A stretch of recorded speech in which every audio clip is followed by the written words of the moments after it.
Hello, everybody, and welcome to another episode of Butterscotch Rewatch. Today we're going to be reviewing Four Christmases, but we kind of wanted to give you all a little glimpse on why we've been so friggin' late with we want this to be a weekly show. Yeah, we're behind. But we want to give you some reasons why we're behind, and we're going to give you a little bonus for putting up with us and still sticking around with us, all five of you. So Ireland, what's new? What's been going on with you? You guys, when they say, like, I hate when people are like, oh, well, life happens, but literally life has been happening. Well, we know, like, it's always hectic around, like, the holidays. I recently moved into a house, so I told my mom, I'm like, oh, I can't wait to host Christmas Eve, blah, blah, blah, blah, blah. And then my heat goes out on Christmas Eve. Like, I wake up that morning, my heat is gone. 59 degrees in our house. 59 degrees. And, like, for me, I'm like, okay, I can wear, you know, my leggings or jeans or something and a sweatshirt and I'll be fine. Like, I like it cool.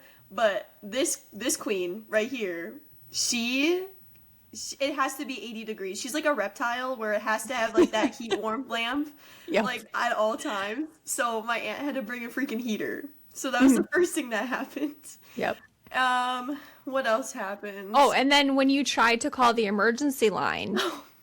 Yeah. So we rent. And our community has been amazing so far. Like, I literally put in a work, like, ticket or whatever. 10 minutes later, the people come, they fix it, it's all nice. Because my heat went out before, and they came in, like, 15 minutes, fixed it, perfectly fine. Then it was working, and then, of course, on Christmas Eve, it turns off. Okay, whatever, fine. So, we're on the emergency maintenance line, and it just is, like, a never-ending loop. And I promise you, like, I was like, well, maybe I'm just having a blonde moment, maybe I'm just stupid, so I made my boyfriend do it, too.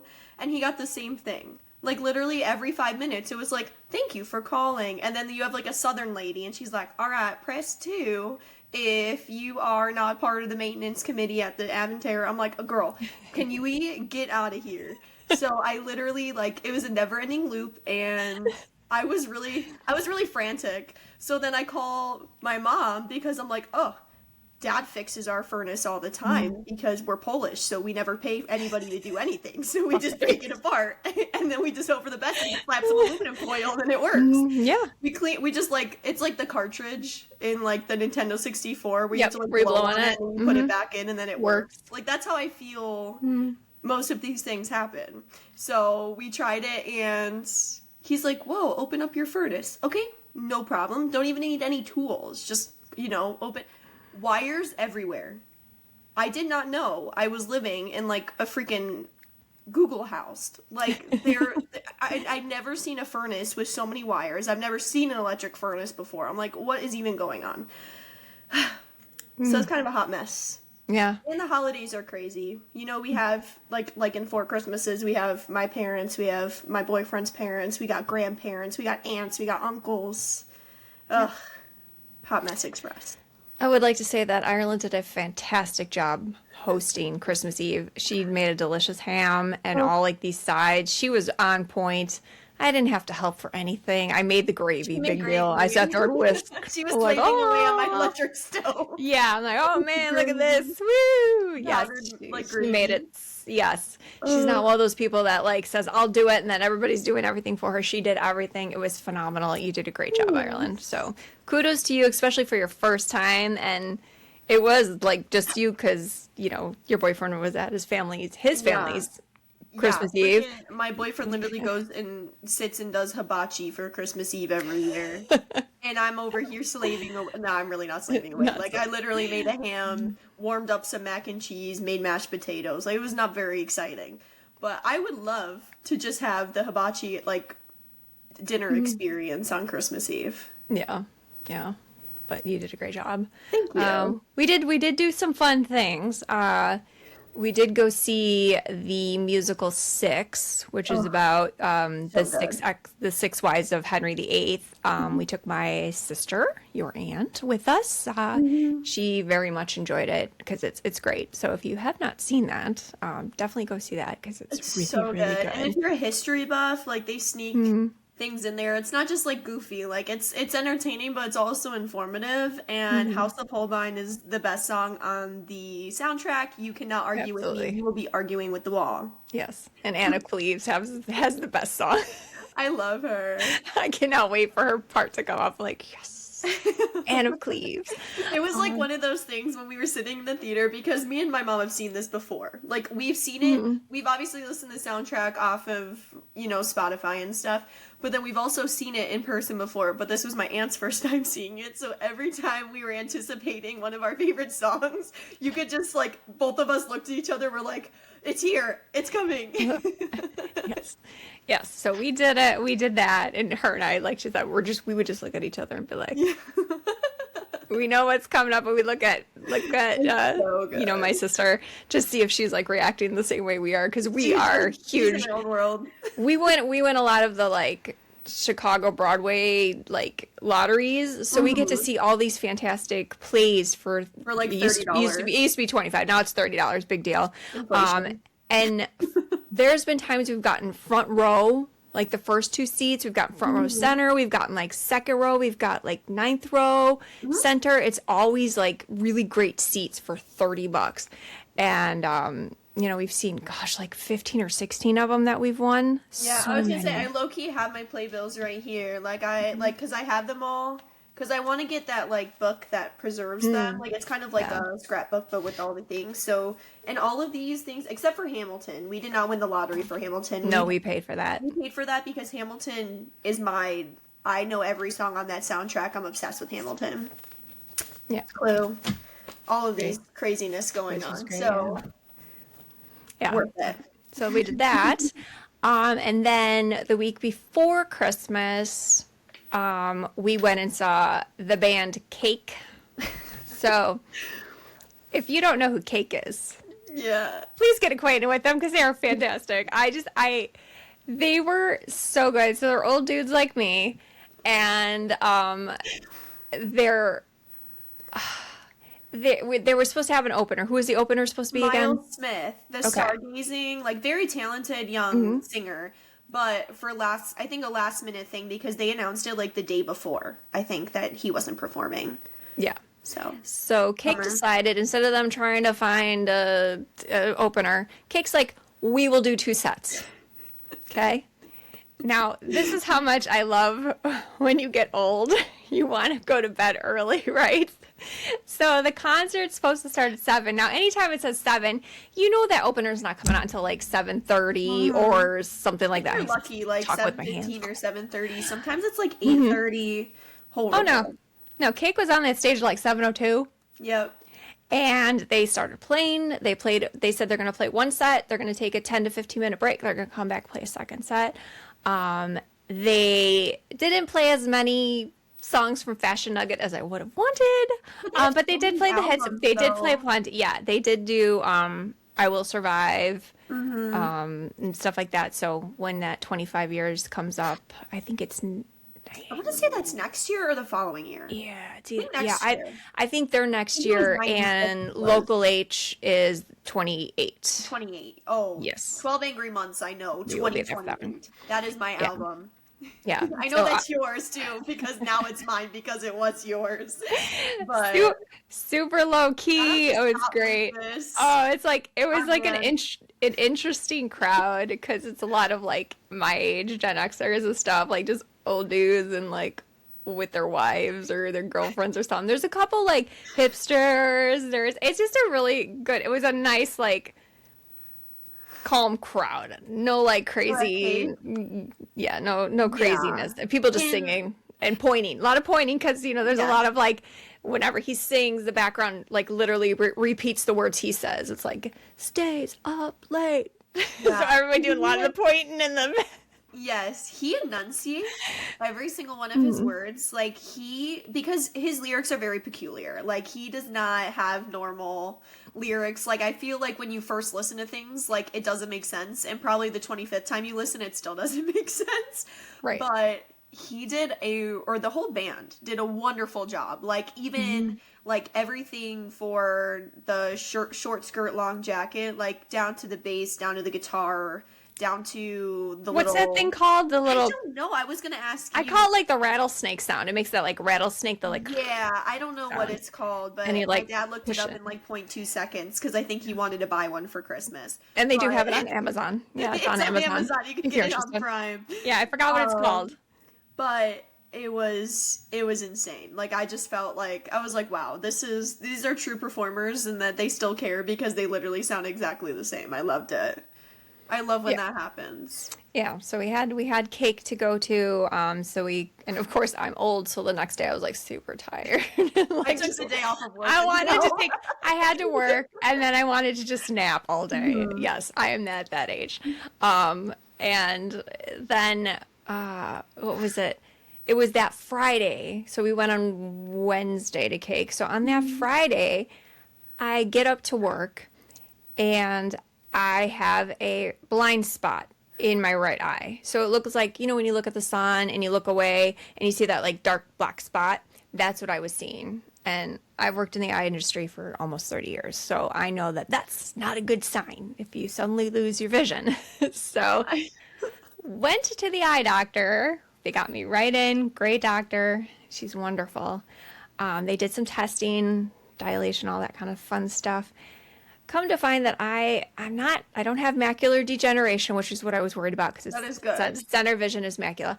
And it's, I don't remember what it's called.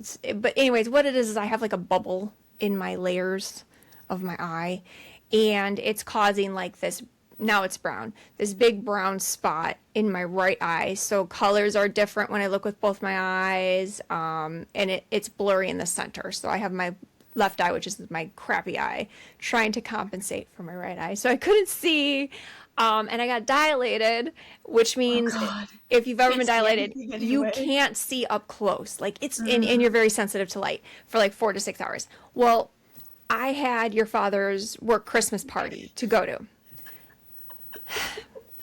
So I put on makeup. Now, I already need glasses to kind of like I can kind of see when I put on makeup up close, but this I couldn't see at all. Like I just couldn't see, so I had to kind of like wing it and just do the best I could, and then Yeah, that looks good. yeah, because the one eye's off on the color. I don't know which one's, if my darkness of my eyeshadows, ladies, and I put on my like foundation, and I always try to do like a little bit of foundation with some powder. Okay, so I get there and I can't see anything. Luckily, one of Dad's friends drove me, thank God. And the whole time having fun, great. I come home and I look in the mirror. I was giving Tammy Faye Baker a run for her money. I was like, holy shit. I had so much cake. Like, you could probably touch my face and it would go like in to like, oh my God. I was like, I can't, these people probably think I'm like the worst like makeup wearer. Like, who is this woman? How much makeup do you need to put on, Tammy Faye? Seriously, I was like mortified. So if anyone was at that party, that is not my normal amount of makeup. God damn it. Couldn't see. Right. And before I even knew any of this, because like obviously her first instinct is not to call me to update me, the first thing I saw on our Amazon, because we share an Amazon, is fashion eye patches for women. And I was literally, my first instinct was like, wait, what? And this is before I knew, and I'm like, anyways, she's thinking about Halloween early, I guess. I don't know what that was about. No. But then obviously, because I went to go pick up my brother and his girlfriend, so then I dropped them off at my mom's house, and then she told me, and I was like, wait, what? Yeah. That makes a lot more sense now. and the thing that sucks about it is it can last months. They're hoping it'll be gone by March. They don't even know how long, right? Yeah, it might. Like, here's the ballpark. Could be tomorrow. Could be 6 weeks from now. But it's not permanent. That's good. And for every 6 men that it happens to one woman. So lucky you. And here's the best part: it is caused by Type A personalities. Well, there you go. Under a lot of stress is who they seem. And my eye doctor, she knows that I'm a Type A personality, and she tried to say it as lightly as possible. Like, oh, she's with me, and I love her. I go, me, just say it. Psycho, Everything has to be organized. Everything has to be ready. Everything like Yeah, you're psycho, like, psycho, psycho. Everything has to be controlled. That's me. You can say it. Doesn't hurt my feelings because it's true. And she goes, oh, she's like, yeah. I'm gonna better myself, girl. So my sister finds out and she tells my mom, like, stop bothering Katie. Stop bothering her. You're causing her Oh, stress. because when does this happen around? Christmas time? Guess who's Christmas. doing all the Christmas shopping? That one over there. Yes. For my grandma, my grandpa, basically, well, her and my dad, and then also probably my You aunt guys. too, and giving You up guys, 'cause new you're my kids. ideas. Yeah. Well, that's what I mean, like, but literally all of the ideas come from you, so that it's only fitting that it happens around Christmas. It's horrible. But Yeah. hopefully she'll be back. Yeah. Fine. So if you see me look at something weird, or if you see like one, my eyeshadow or eyeliner's off, it's probably because I can't see very well out of this eye. Yeah. Yeah, don't because if I care. close it, it's like blurry and brown, which is awesome. And I work on a computer all day long with How lovely numbers. is that? Yay! So, anyways, that is some of the reasons why we were Anyway, kind of. please don't yell Yes, at us for yes. we've been through a lot. We don't want you to just think that we were lazy and like, me, screw everybody. We No, really we love you guys and we love yes. this podcast. It's Yes. just sometimes, life happens and now we're back and we're gonna make it up to you guys. Yes. And we'll talk about that later. Yeah. Yeah, we're gonna no, we'll talk about that now. Okay, never mind. Not make them wait till later. Yeah. I lied. So we have decided to do a couple like mini episodes, but I think we're gonna do 2 episodes. We're gonna do a series, and it's on HBO Max. It's Yeah. called It's Florida, Man. And if Yeah. you know this, you know this is great. So we are going to be recapping those. We're probably going to do 2 episodes at a time because they're only They're 24-minute 20-minute episodes. episodes. Yeah. So we are going to try to get as many of those in. They're just going to pop up. We might get 2 a week. You might get 3 a week. You might get 1 a week. Depends on, it's gonna- how we're feeling, I guess. Yeah, but it's going to be extra, and we just, you can listen to it if not. I will warn you, when we're pretty laid back, when we do these with swearing and the raunchiness. However, when we do the Florida Man, it's Florida Man. We will not be holding back on the F-bombs, the swear words, the things, because it's an adult thing. Danny McBride, no. Danny McBride is. Well, if anybody knows Danny McBride, and he's HBO's king, I love this man. Because he's the one that does the Righteous Gemstones, right? Is yeah. this the same guy? Okay, Yes. great. That's what I thought. He does the assistant, or the assistant Vice principals. Or vice principals. Vice yeah. principals, and then he does the baseball one. Yeah, yeah. I know People what are you're yelling talking it right about. now. It's yeah, like, I know. With the glasses, I can see yes. it. I can And, see it. and Katie Mixon is in that too. She's great in that too. Yeah. But this man is very raunchy, and every other word is the F-bomb coming out of this man's dialogue. So, and So you be know what? prepared Florida, for swearing. In Florida, for the only state where you can literally look up your birthday and be like, okay, what is the crazy Florida headline that happened on my birthday? You know that there's some whack ass things going on out there. So. It's Eastbound and Down. That's what it is. I was like, Yes. damn it, I know it'll pop in my little brain. And it did. Yeah. So we're going to be doing that. So I will warn you, you may think different of us if you watch that as well, because I'm going to be like, this mofo did this and that. Just not, I'm not holding back. I'm going to be the real Katie on that one, which I swear a lot. Yeah, I was going to say, yeah, he is holding back. I do try to hold back on this podcast so people aren't like, I'm a teacher, so I try not to. Yeah. But, this is after hours. It's fine. yeah. I'm old, so I give 0 fucks. So He goes, I don't care. I don't give a shit. I got one eye. Yeah, I got one eye. I'm And I getting don't care. my fashion patch. Fashionable eye patches for women. I was like, what? No context? What is going on? The only reason I looked it up is because your dad was making fun of me and said you should get an eye patch. And I go, I'm You were not like, getting. here. I'm Here's like, these my depth blue eye perception will be patches. off. I'm not getting an eye patch, dude. I'll be fine. Like my eyes will eventually work together, It and does, it does, yeah. So, yeah, but all right. So that's the On that note, update. Yeah, that's the crazy update. That's a normal thing for us.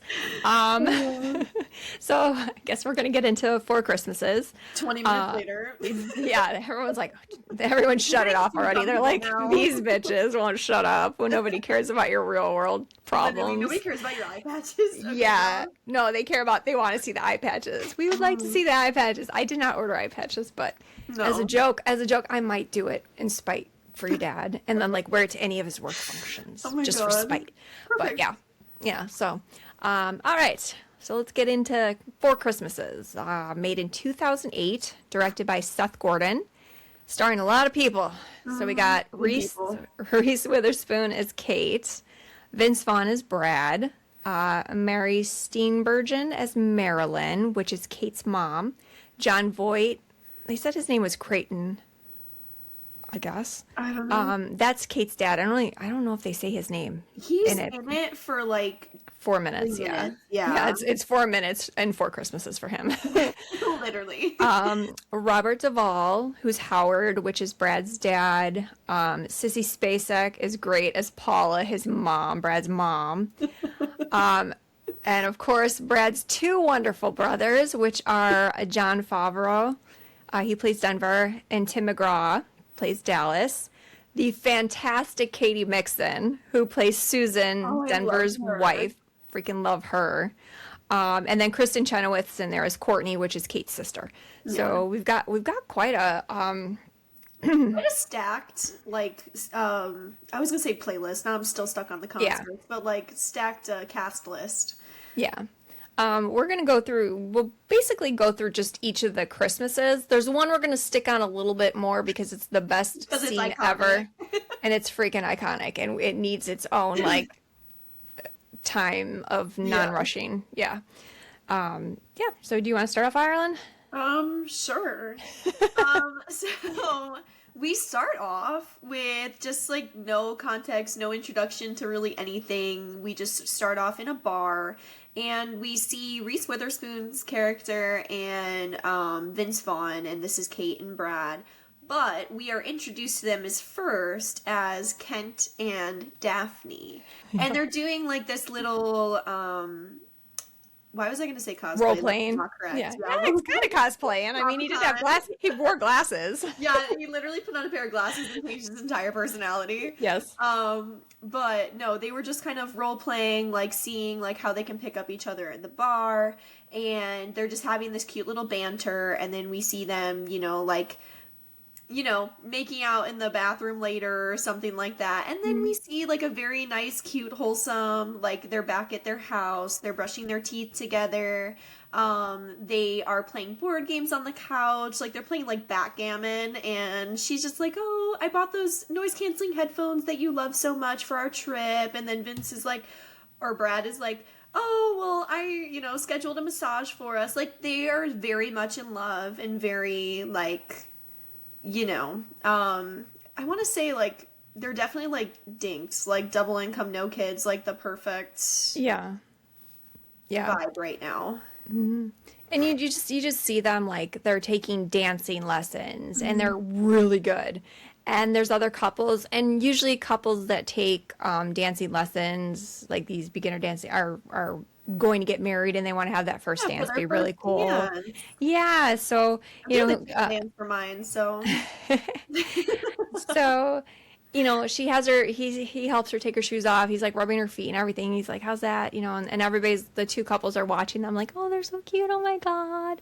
So the one goes like, "When are you getting married?" And she's like, Reese Witherspoon or Kate's like, "Oh, we're not getting, or when did you get married? Or when's the big day or something?" She's like, "Oh, Yeah. we're not getting married." like laughing in their face. Yeah, we don't believe in that, I'm like, and then she's like, have you heard of like the vows, like till death do us part, to honor and obey? Like, oh my God. And then Vince Vaughn's character says, "I'd rather a billionaire hunt me down in the woods for sport than to get married." Yeah, like that's actually insane. Oh, go ahead. Then, well, just because after he says all this, he's like, "How could you agree to that?" The one couple looks at each other, and he's like, "Oh, but you guys, congratulations on you guys." Oh, And they're, for you. yeah, right. And they're just kind of like, Thanks. So, Oh God. and then there's the other couple that asks them about, oh, what about kids? Don't you want kids? And they're like, oh no, oh, no, we don't want kids. No, we don't want to be like Yeah. locked down. We're just comfortable the way we are.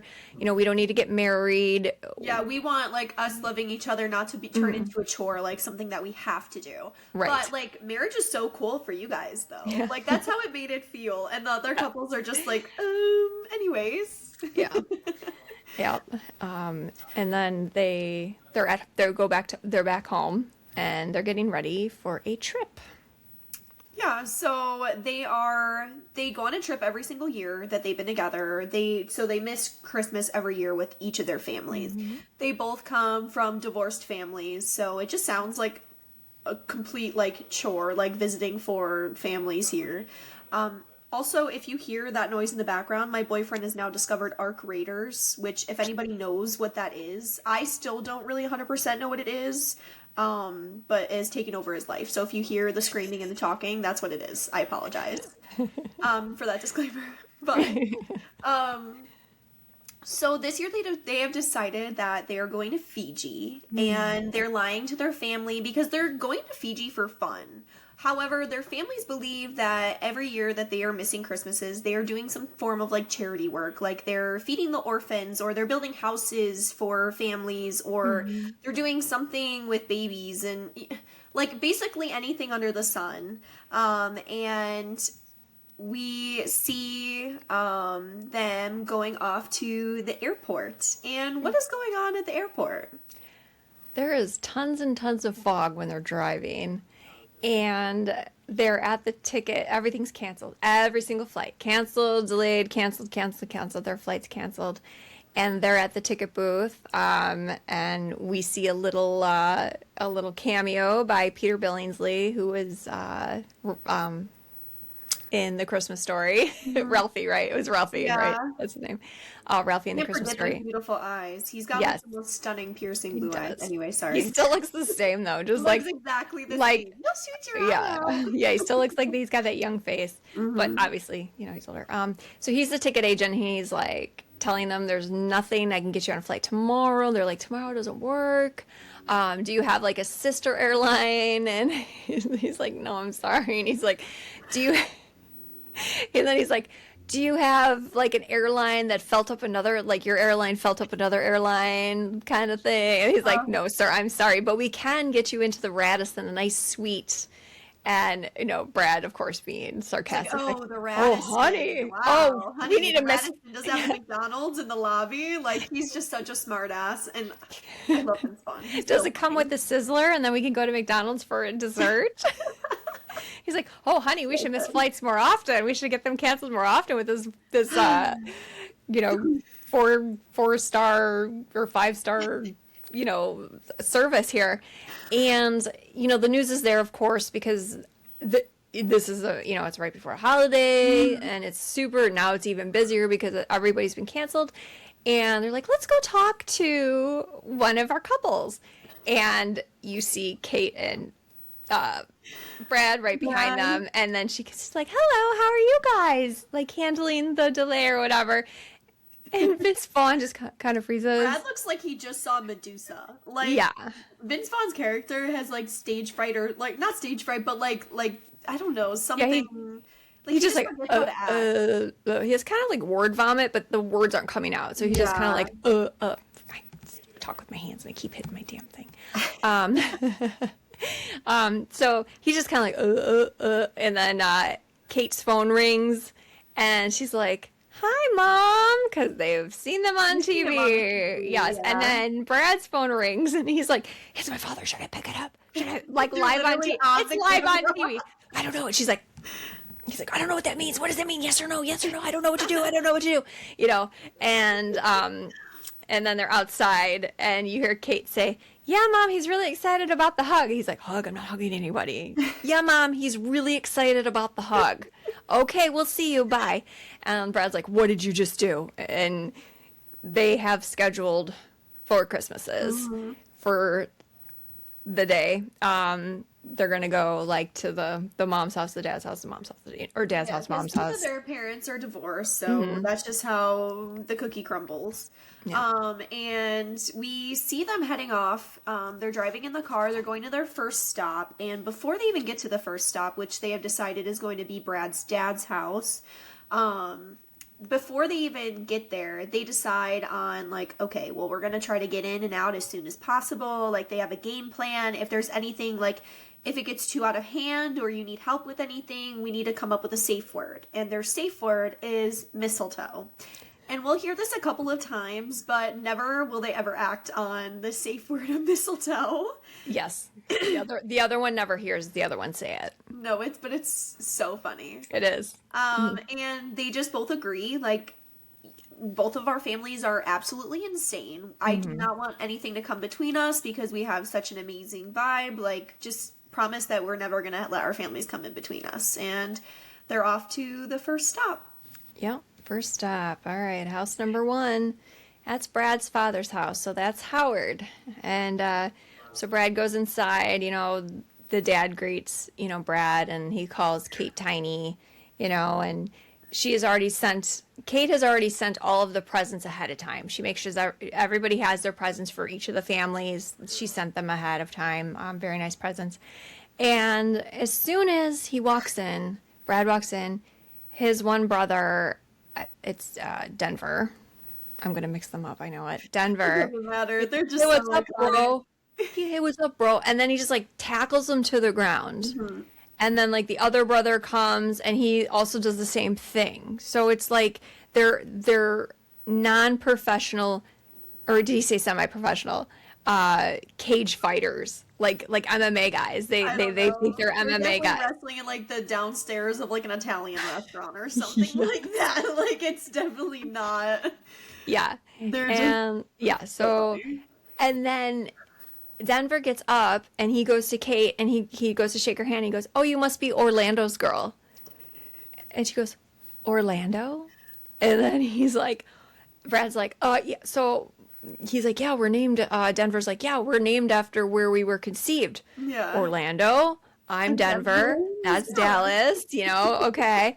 And she's like, "Orlando." And he goes, "My name was Orlando, but I legally changed it to Brad. So my Yeah. name is Brad." They don't call him Brad. They call him Orlando the whole Yeah. time. And then here comes Susie, who's Katie Mixon, and she's carrying. How did she say it? She says, Hors "Wait." She goes, d'oeuvres. Like instead "Hors of hors d'oeuvres. d'oeuvres, Yeah, it's hors d'oeuvres. And hors d'oeuvres, it's literally like the generic Ritz crackers and like spray spray cheese. cheese." Yeah. And Reese Witherspoon's Kate grabs it and she goes, "What is this?" She's like, cheese?" She goes, "Yeah, spray cheese." And she's like, "Oh, okay." She's eating it. And then, of course, Vince Vaughn's character Brad makes a snide remark about the cheese. He's like, "Oh yeah, the spray cheese from the area of aerosol or some Yeah, dumb thing." something smart, yeah. Yeah, and Denver takes this as like a rip on his wife, and he goes, "Are you insulting my wife's cheese?" Yeah. So he puts him in a leg lock. But do you want to describe the leg lock, or do you want me to describe the leg And lock? you Because can I know. describe the leg lock Okay, if you okay, want. okay. So Denver has him in a leg lock. Like he's got Orlando's, Brad's arm, like this, but he's got his legs wrapped around his head. So Brad's face is in Denver's crotch. And as he's holding the arm, he's like thrusting, like this, Yeah. pumping. And then Susie goes, "Haven't seen that move in a while." I Because love he's her. pregnant. So, yeah. And he's just like, and like thrusting. And he's like, "Get your dick out of my face." Yeah. And then, And then when he's done, this man gets up and he like takes a crumpled dollar out of his wallet and throws it at, and Brad, yeah, he's like, "The fuck?" Oh So it's just like the funniest, because he's like, with his like thrusting in his face. It's so funny. so Oh my good. god, It's I just don't so know how funny. they did that without They dying had to have laughing. done that in like 64 takes because I would have been freaking rolling around on the floor laughing so hard at that. Like I couldn't even be Reese Oh. Witherspoon in the same room and not like dying laughing. Right. But after this, iconic scene that's happening in here, um, Kate and Brad are now in the other room, and like obviously Kate feels a little bit disheveled in their relationship because she's like, how the hell did I not even know your real name, like your birth name? Like I feel like if I don't know your real name about you, like what else am I going to find out when I'm here? So their families are kind of already coming in between them a little bit. And Brad is also like, okay, girl, we need to set some boundaries as well. Like, just with his family, like, because his brothers should not be tackling him every 2 seconds. So, Yeah. Kate's great idea for these trailer park boys is to be like, just be reasonable with them. Like, just ask them nicely and be Set respectful. boundaries. Yes, make sure your boundaries are clear. And Brad goes out and does that. And what happens when he's trying to make his boundaries clear? He tells his brothers, like, guys, you need to respect my boundaries, and like, that's enough. That's enough. So they each decide that they're going to attack him, and they like literally I think it's Dallas that like flips him over on his back, and he's like on top of him, and then one of Dallas's sons comes and tag me in, Dad, tag me in, tag me in, and he's like, I can't, because if you get hurt, I'm going to lose custody again. Yeah. So obviously he's like dad of the year, and he's like, come on, Dad, and he like tags him in, and the kid jumps on. He's like 10 in this, I think. Yeah, 10 or He's been 11, in a lot of something things, like but that, yeah, yeah. he jumps on him, and he's like hitting his face. He like hits him, and then he grabs his like ears and pulls him up, and he's like, Google me, bitch. And then Brad's like, what? Google me. And then he's like ready to literally punch him in the face. The kid is gonna punch him in the face, and then everyone's like, whoa, whoa, whoa, whoa, whoa, whoa, whoa, whoa, whoa. And then that's that. So they finally get up. Poor Brad. He just like is like, oh my God. And Reese Witherspoon's character Kate is just like, Yeah, like what is even going on? I don't yes. understand this at all. Yeah. So now that we're done with that, they're like, you know what? Let's create a diversion. We're gonna pass out some gifts. Like, and Kate's just like, hey, did you got all the gifts already, right? And we see all of the gifts, right? And like I think it's the oldest son opens his gift first. Yeah. The one that was saying like, Google me. Google me, bitch. Yeah. And he opens the gift, and it's from Brad and Kate, and it is a brand new Xbox. Like, it is brand new. And the dad just looks over at Brad and is just like, how did you find an Xbox that's under that $10 spending cap? Yeah. And Brad and Kate are like, oh crap. Like, none of this stuff that we bought is that $10. And, because then what happens after that? The youngest brother then opens up his gift. He's like, oh, hey, buddy, why don't you, why don't here's a nice gift from your dad. I'm sure it's awesome. Yeah. And he opens it, and it's a flashlight. With a battery. So I was like, wow, that's kind of nice. And Yeah, he's I think like, it's a flashlight? That's it? Like, why don't you love me, Dad? And then he's asking, like, well, Santa Claus better not bring me, like, these bad gifts. And then Vince Vaughn, of course, makes the thing where he's just like, oh, well, it's probably in their same budget as, your dad. And then he's just like, wait, what do you mean there's no Santa Claus? So Yeah. not only is this poor kid opening a flashlight for Christmas, and then sees his brother opening a brand new Xbox, but now has also been told that Santa Claus is not real for the first time. And then, of course, the perfect normal reaction for this child to have is to strip down all of his clothes and jump out the window and just go start streaking because he's very upset. And Susie's character, She's so cute how she describes it. she literally is just like, oh, it's okay. Like, when he's upset, he's taking up streaking. Don't worry, he always comes back. Like, Yeah. She's like, well, he can't say the words if it's his emotional words, and he gets to hurting inside. yeah.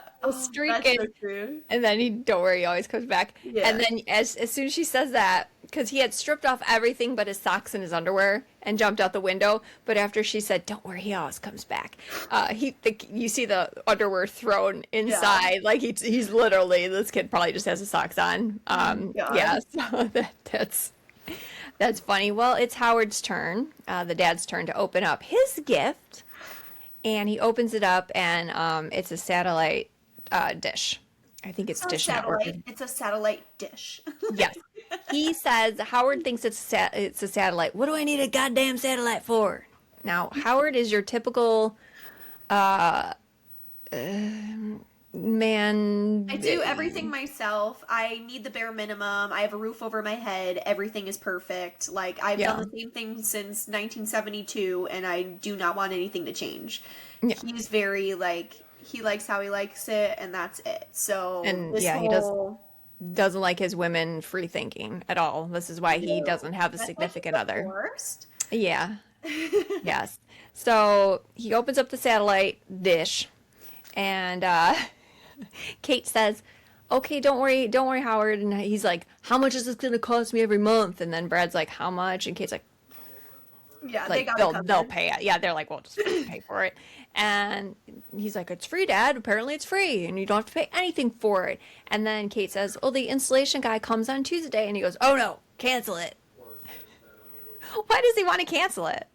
He does everything himself, and he said, "Hell no, I don't want an installation pervert coming to my house and sniffing around and looking at my underwear." Underwear. That was his response, looking at his underwear drawer. So he recruits all of his boys to go up to the roof, and they're gonna install this sucker themselves. And of course, like, now we live in the day and age where there are no really satellite dishes anymore, unless like it's already installed in a townhouse or like a hotel or something like that.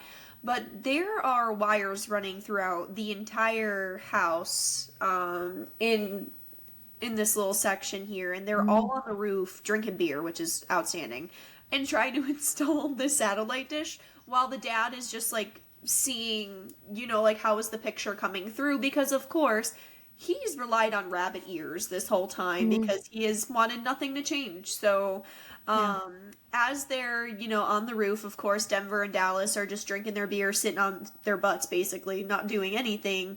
And Brad is doing all of the work. So basically, he's just like moving it every which direction. Okay, how does it look now? And of course, Howard's like, it looks terrible. It looks worse than it was before. And then they're trying to, like, work on He's this. trying to move it around, yeah. But while the boys are doing this, what are the girls doing? So Kate and Susie, I don't know if she's Suze or Susan. I know her real name's Susan. I'm just going to call her Susie. I like the name Susie. So they're in the kitchen, and Susan says, we're going to make some bologna sandwiches, she says. However, she's making a casserole. So she's like layering, like, it's like bread and then Spam on top. And then she just takes like a spatula with, Yeah, I want to say mayonnaise, yeah. mayonnaise. I know it's mayonnaise. Oh, you're just trying not to throw up. Disgusting. And yeah, I'm like, gross. It's just so, I don't like the sound of it. And when it slaps and she's like spreading it, it's making that like sound, like that mush sound. Yeah, And I'm just like, and she's like, she goes, oh, I need to, she's like holding her baby, and she's pregnant too. And she's like, oh, can you hold the baby? I think I need to do another layer of this, casserole or whatever. And she's like, oh, and the baby is screaming, like screaming. And Kate's like, oh, no, I'm good. And she's like, just hold her. I need to do this. And she's like, okay. She's like, when does she stop screaming? Oh, any minute now. I don't think she likes me. She just fine, and that's fine. yeah. And Kate's just like, like the baby is screaming. And I don't know what mom I don't care if I would be like, Kate, you get the damn mayonnaise and put it on there. Oh, yeah. Like I'm sure Kate would be more than happy to be in charge of the mayonnaise. I keep wanting to say it the way your brother says it. The mayonnaise. What? Mayonnaise. I He was cannot. joking. He was joking, and he was like saying like, It's like Cool Whip from Family yeah, Guy. exactly. That's exactly what he was like doing it from. We were watching Family Guy. Yeah. So I'm trying not to say mayonnaise. Mayonnaise. And I'm sure she'd be happy to do that instead of holding the screaming baby. Nothing worse than, like, if it's my own baby, I'm cool with it. Like, if the baby's screaming, I'm mom, I should, know what to do. But I would never hand a screaming child to somebody, especially somebody that doesn't have kids. Obviously, if they're not like, oh, let me have her, I'll take her. Don't do that. I hate when You people don't want to just hold your hand their damn baby. crotch goblin. Hell no. Literally, especially like I don't know. I hate literally a couple like months ago I literally got handed a baby and I was like, I don't even I'm like Yeah. I can hold my dog like a baby, but Yeah. I know I'm never going to hurt her like this it's just I can't. Anyways. Yeah. Too much So trust. so she's trying to hold this baby, and then finally the baby does stop. She goes, "Oh my God!" She stopped screaming, and she's like, "Yeah." And then they cut to the boys on the roof. Yeah. So the boys are, of course, like this. They're going back and forth. Where Howard's like, "Oh, the picture looks bad. Like you got to just do what you're doing before. Like I'll just stick to my rabbit ears." Blah blah blah. Blah. And Howard is just like basically he's like, "Oh, are you gonna go to your mom's house after this?" And blah blah blah. And Brad's like, "Yeah, like we're gonna visit everybody." And Howard's just like, well, you know, your mother, she ran out on me and she was nothing more than a common street whore and she just ran off with her young boyfriend. Brian, why did you close it? Why did you close it? I'm not giving Nick credit in this podcast. Contrary to popular belief, he does like the people that he's playing with. Yeah. But I promise you, like, I feel like they hate each other when they're playing this game. Oh, I think anybody that games gets it. Yeah, they're just like screaming their heads off, whatever. Yeah. So now Howard's labeling his ex-wife as a common street whore, running away with her younger boyfriend, and he's like, I put a roof over her head, I put food on the table, I spoiled her. And Brad's like, girl, you didn't even speak to her, you didn't acknowledge her presence, like nothing. Like what You are we stopped even talking to about? her, Yeah. and he says, "What kind of woman gives up a good career and just leaves her kids?" And was a Brad's like, cashier. "She was a cashier, Dad. That's not a career. He's like, I would That's hardly that's put just that a as a job. career. Like it's literally just a job." And Yeah. she didn't just run off. Like you stopped paying attention to her. You literally cut her out of your life. That's Yeah. why she left. You know, and so this is when he falls off the roof. Like he starts falling off the roof. Brad. Because all of first of all, Denver and Dallas are like cannot stop touching Brad's butt. Like they're like messing Yeah. around with him basically, Yeah. and just being boys, and Yeah. then Brad just like loses his footing, I think, and then he slips off the roof, and he's like dangling from the roof like with a little satellite dish because the wire is still like attached to all of the wiring and stuff in the house. And while this is going on, again, the baby that Kate was holding stops crying, and Kate's like, oh, like she's getting more comfortable. She's bouncing around, walking her around, and everything like that. And then the wire gives out in the house, and then Brad falls into the grass. And with that, then there was like some sparks that happened. It pulls the TV. The Yeah. TV gets pulled because all of the like, the way that Howard had all the like wires, they were all like probably just stapled to the wall Yeah, around the it house. was- So it was just- as yeah. Brad was falling, it was like ding ding ding ding ding ding ding. They were all popping out, but then he was held by the TV, and then when he finally fell, the TV goes flying across the room with sparks, and that's when Kate like freaks out and she does a big turn, and the baby's head right into the It's not- cabinet.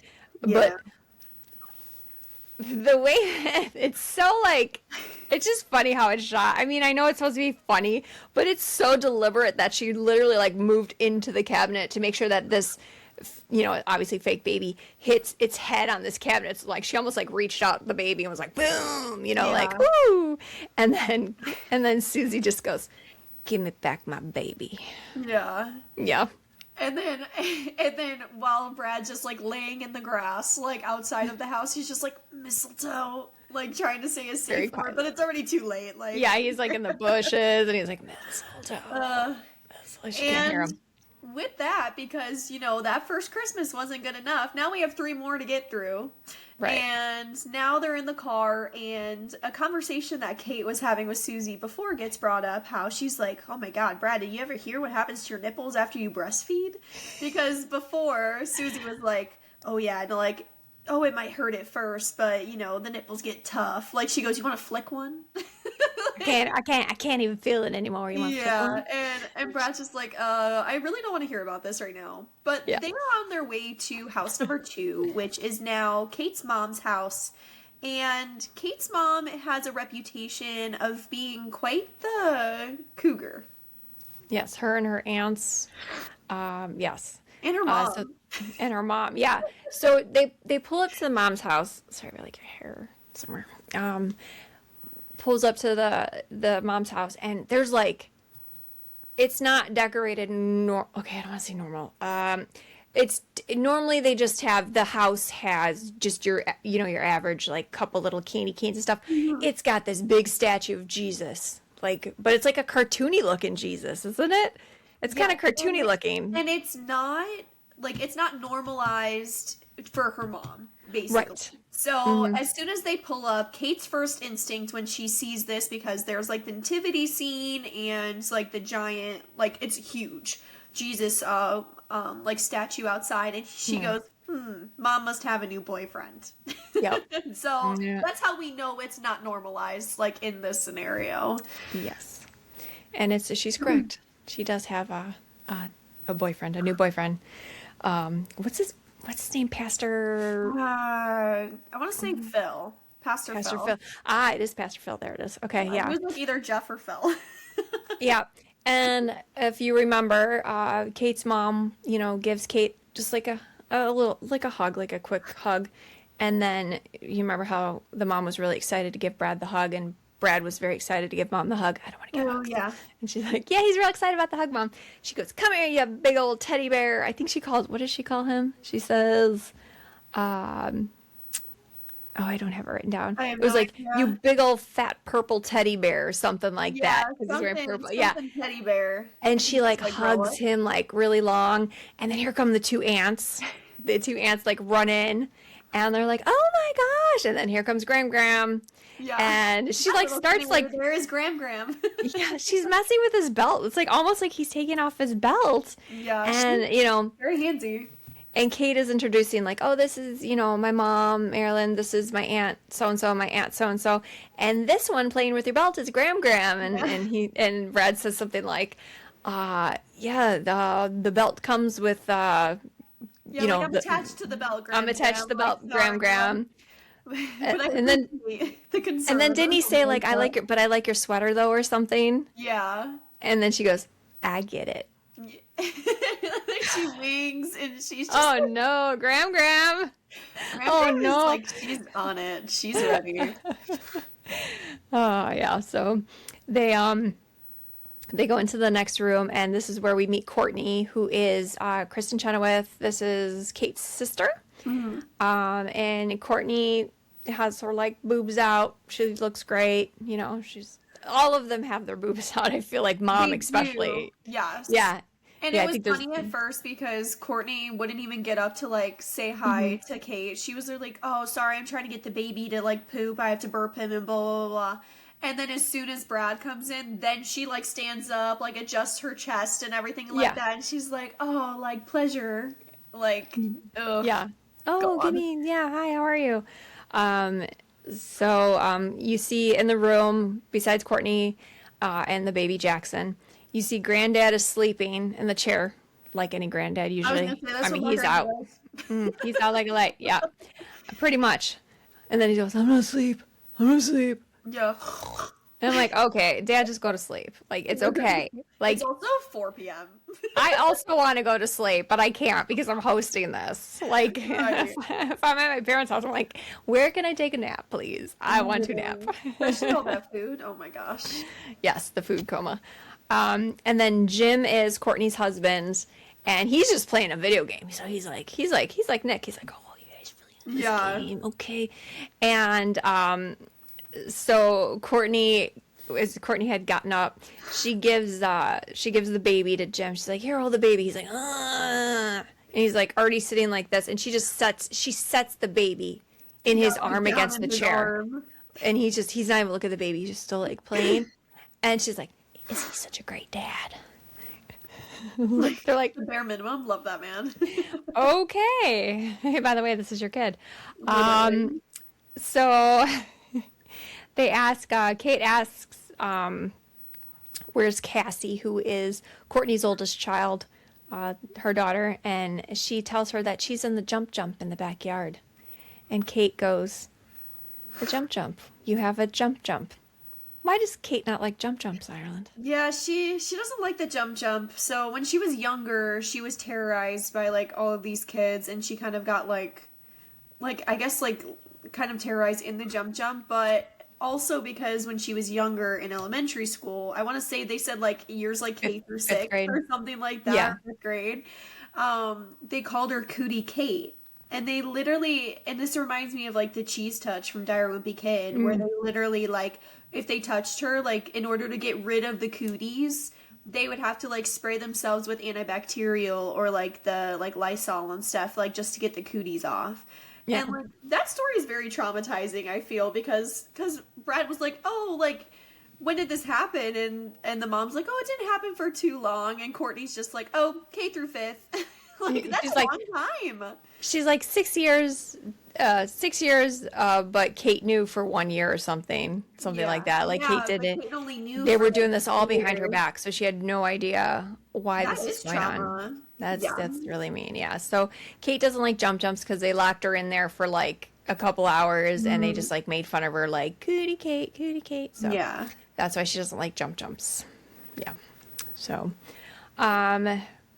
Marilyn, since she's with Pastor Phil now, he suggests you don't worry about the material things, material gifts for Christmas. You know, do the spiritual ones. Okay, you can't do this to the kids. You can't. At least get the kids Pastor gifts. literally goes, "What? No gifts?" Like, girl, me too. Just like, what the hell? Like, Literally. and I agree with Kat. I agree with Cassie on this one. I don't like Cassie, Especially but from I all of the agree. Christmases prior, Yes. where the whole thing was you open gifts, like, and then Yeah. all of a sudden this year you don't. I get that. Yeah. So Marilyn, I think, goes first, and she says, "I want to give more of myself to the church and Pastor Phil." And she gets a look at like, Ew. so we know what she wants to give And to Pastor Pastor Phil Phil. is not here, by the way, so she's just Not here sending yet, this yeah. out in the Yes. in the open. And because Pastor Phil is a pastor, he can be married and stuff, so he can have Yeah. a girlfriend and stuff. Gram's next. I'll do Gram for you. Oh, I think that is there. Oh, you want to do Gram? Carry on your belt is Gram. Yes. Go ahead. What does Gram want? So, scandalous Gram. Remember, she's like, "Oh, I get it." Like she's crazy. What comes out of her mouth is, "Oh, well, I can increase the frequency in which I pleasure my husband Milt with my hand and my mouth." And Milt is asleep on the couch. This man whole is not time. conscious. He's literally Yeah. passed out on the couch. And then all of a sudden, Marilyn's like, "All right, Brad, your turn." And Brad goes, "What, follow Gram? Like, I gotta follow the hand and the mouth stuff?" Like, what is going on? While he's eating and there's like food in his mouth. And Yeah, because all the girls are obviously like, and I love Vince Vaughn. Like, I've always, this man a tall drink of water, right? They're literally trying to feed him like the cake and all this stuff and make sure whatever. And he's just like, I guess I would like to do more vacationing with Kate and then also doing it with Kate. Like, this family vibe is so weird and uncomfortable. But you know what? It's fine. And then we get to Courtney, and Courtney's just like, love like, I just want the gift of being pregnant. And also, like, scheduled C-sections. And Kate's just like, don't most women want a natural birth? Like actually being true, but like, because that's what you read. Like, everybody's like, "Oh, I want a water birth or a natural birth." And she goes, "Yeah, women that have never gave birth before." And, like, all the ladies start laughing at Kate. And poor Kate's just like, ugh, like, I could never win in this scenario. And then all of a sudden, Kate gets past baby Jackson, and yeah, it's not a good experience. This poor girl has no luck with babies. So she's holding Jackson because Courtney's like, "Hold Jackson for a second," and then check. And she's like, "Oh, check and see if he made a stinky." And she goes, "Well, how do I do that?" And she's like, "Well, just check in the diaper and look." And she looks in the diaper and she's like, "Oh yeah, there's something in there." And as soon as she looks away, the baby's like bleh, all over her, like hair, her face. It's all over her dress, her like front. And Brad has a thing about vomiting. I am Brad. I get it though. Like, I'm also the same. Like, also, babies, do they projectile vomit like that? Like, I don't. Maybe they do. I don't. Kind of. Sometimes. Not really. And I don't. it's so often. I feel like that's not crazy. That's true. That's That's just crazy. not. At least not for me. Yeah. They do spit up. They'll be like, Yeah. "Bleh," and it'll like come out like down. So like it would get on. That's Yeah. why I always have the burp rags and stuff by you. Right. Like here, because when they do, like they'll spit up here if they're like facing this way. Yeah. They'll be like, But Brad is not having it. Like he's one of those people who's like, "Oh, I see it, I do it. I see it, I do it. Like I can't hear, I can't see it. Like I will throw up." Like he starts like also gagging and yes. stuff. He's like, Yeah. I can't see it. I'm gonna do it. I'm gonna. You're disgusting. Get out of my face. Like Yes. He's like, I'm sorry, honey. I love you, but. but get out of here. You're disgusting. She's like, Brad, help me. And he's like, no. And he like leaves. This poor Oh, girl. God. Oh, God. So she's in the bathroom and she's cleaning up. She had to take her, she has to take her dress off because she's got baby vomit all over it. She's trying to clean up her hair and stuff. And Courtney brings in like the worst clothes. And she's like, really, they're like I got a flashback oversized. from like Full House. Like it was Yeah. like the very like vintage chunky sweater and like these like baggy jeans. Yeah. And they're in the like while she's kind of like in this bathroom, the aunts and the mom are showing like Fat Kate. That's what they're calling. They called her Fat Kate. Yeah, and they're like, look how fat She Kate went was to as a baby. fat camp. Look how fat she was. She was such a fat baby. And Brad's not making it any better by going, oh my God, that's her. Like, oh, what did she eat? Eat her twin or something? Or Yeah. some just like instead of going, no, and then like he was making fun of her haircut. Like, that's not a young gentleman named Bjorn, and it's Kate's, Yeah. Kate's at fat camp. And then Courtney's like, but she lost 3 pounds. It only took her all summer, like, Yeah. okay, all right. So poor Kate's upstairs. She's trying to get, she puts on her fat clothes, which is probably a size 5. And then Courtney's like, just like, oh, this is all we have. You haven't been here in so long. These are the clothes you get.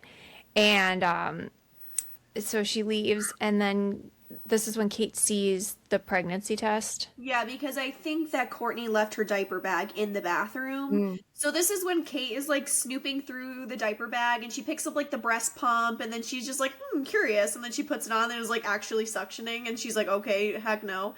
And then she sees a pregnancy test, and we'll find out later that she was late, I guess, is like what her excuse was. So she was like, Yeah. oh, why not? So she's literally peeing on the stick as we speak. And so she's sitting on the toilet, and Cassie's bitch ass, like, I'm sorry, I know that she's a child, but who does not? Well, first of all, if you're a guest in somebody's house, I always lock the bathroom door, no matter Yes. if I'm like even if I'm just in there just to like check my makeup or something. But yeah, so Cassie literally barges into the bathroom as Kate is sitting on the toilet and like had just finished like peeing on the pregnancy test and Yeah, put everything the and cap on. capped it. And it takes a while to read the actual thing or whatever, so she doesn't know if she's pregnant or not based off of the 4 seconds that she's done peeing on it. And then Cassie's just like, oh, what is that? And then Kate's just like, oh, it's my special magic marker. And then Cassie's dumbass picks it up and then runs away with it. Yeah, she's like, we're not supposed to have markers in Oh, the that's house. good. I have to tell my mom. Okay. And she's like, no, don't tell your mom. And she's like, can I have it back? And then she just runs with it. This little.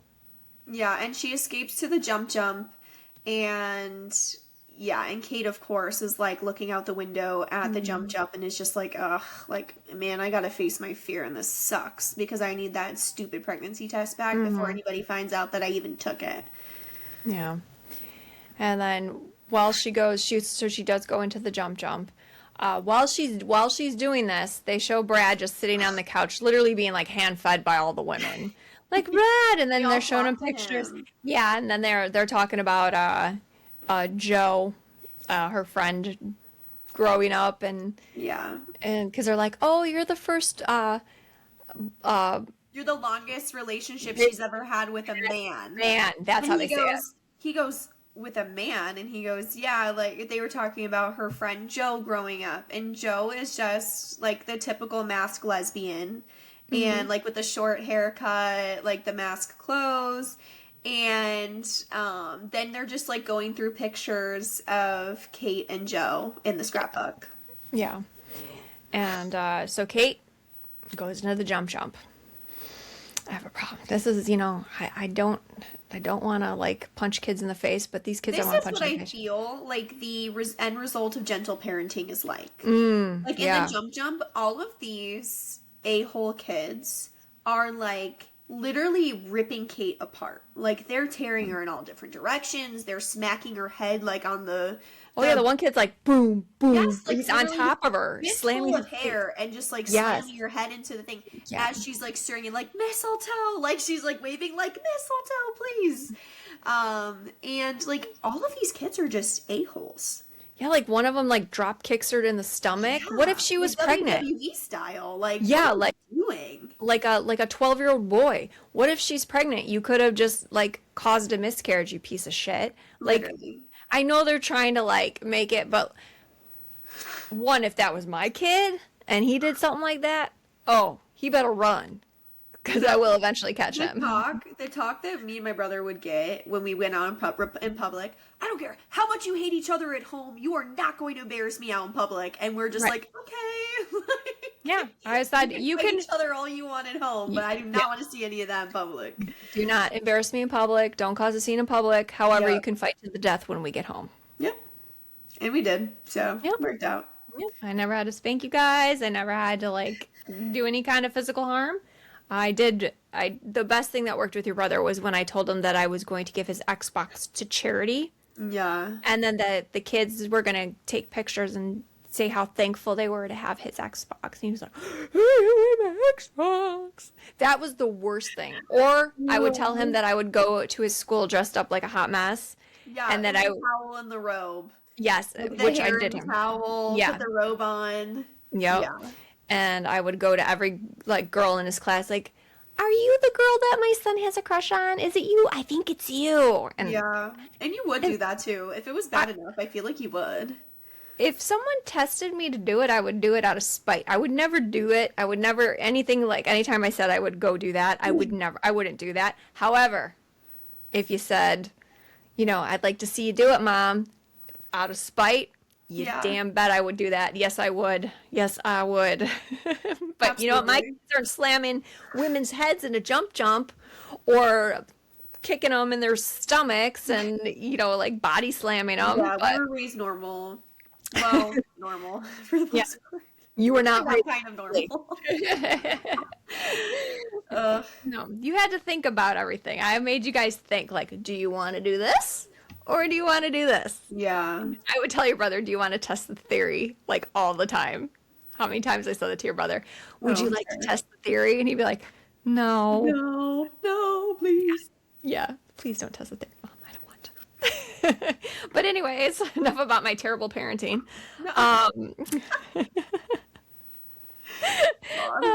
So poor Kate being beaten up by all these kids. Cassie's, keep away. They're throwing it.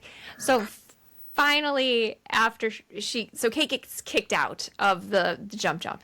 And then she's just laying there like, And while she was saying mistletoe, like a minute before, she's waving. Brad and all the moms are looking at her. And Courtney's like, oh, she's playing with Cassie. That's so sweet. They think she's just waving. And she's saying mistletoe. Yeah, they're like, oh, I haven't seen her play with her in like 7 years. Yeah. So Kate's out and she's like, screw this. So she goes back in there. She zippers it up. She's ready. These kids are coming at her. She's like body slamming them onto the thing. She's like pushing them away. They're like, hey. Yeah. And then we see Cassie. So she's climbing up the wall. It's got like a little wall climb. She's got the magic marker in her mouth. I'm like, Brad on this one. Yeah, literally. And then after she like defeats the other kids, she's like, hey, Cassie, that magic marker you have in your mouth, I peed on it. And then all the kids, besides Cassie, stop and they're like, and then she goes, and she like spits it out and Kate grabs it. Yeah. And then she's just like, bleh, bleh, bleh, bleh. Good. Good. You just had pee in your mouth. Congratulations. Because she didn't do the pee in a cup and dip it in the cup thing to keep it nice. She peed on a stick, so you know she peed on it. Oh, There's yeah. pee on it. There's drippage. Yeah, because you took it before she could wash her hands and everything. She's still on the freaking toilet when you barged in. Yeah. So yeah. And God.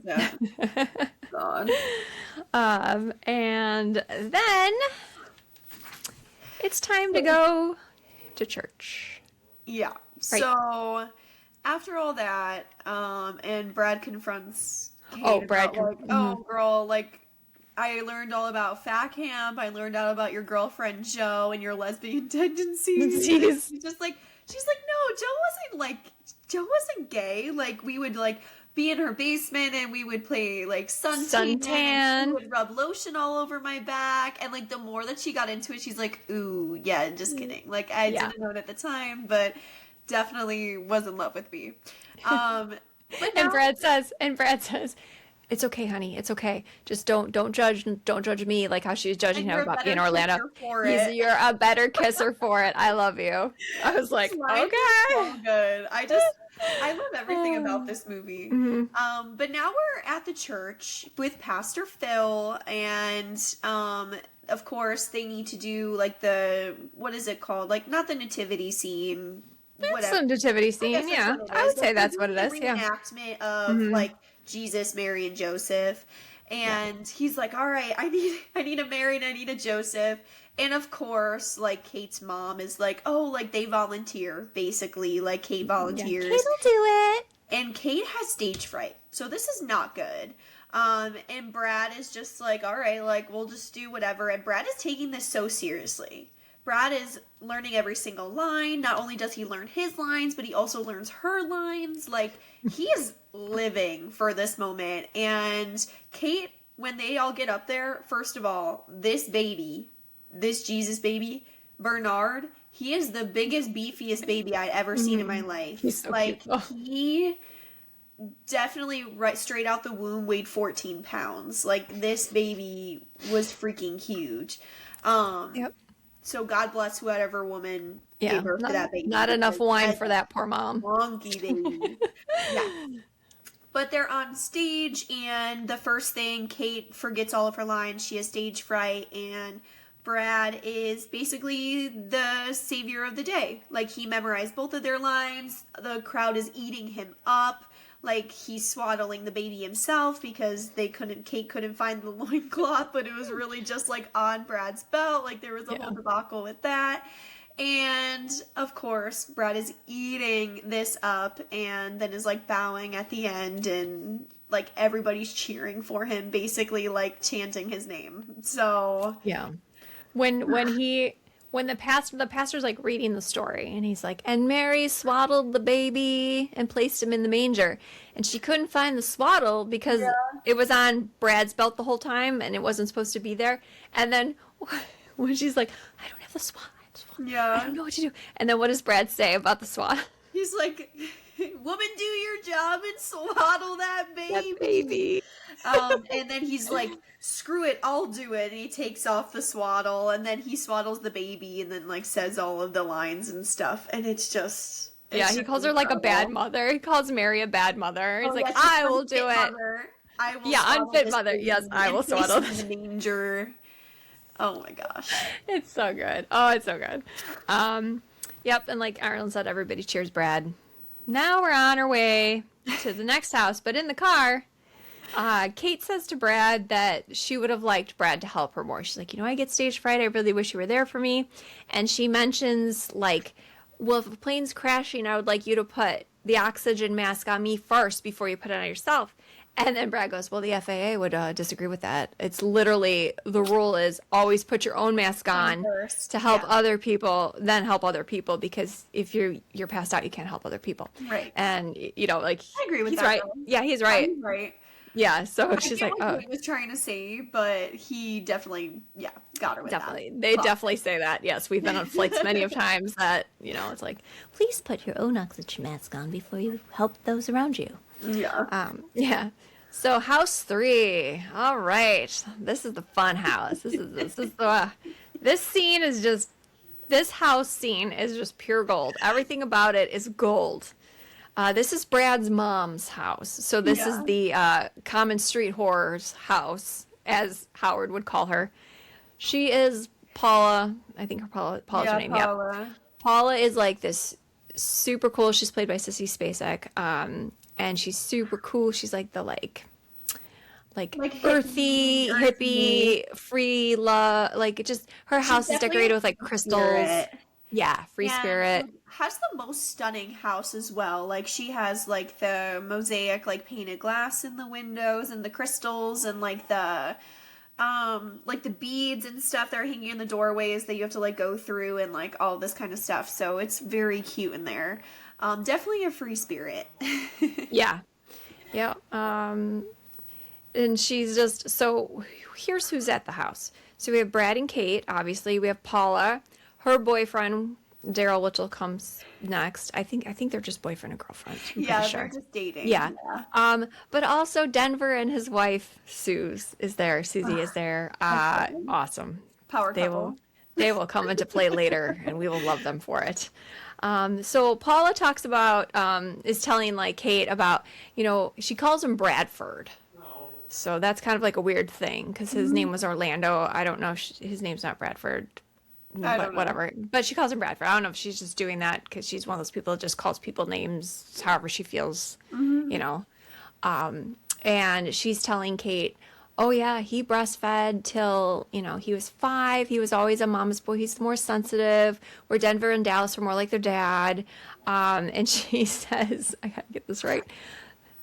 The only one on my tits more was a professor I dated in college.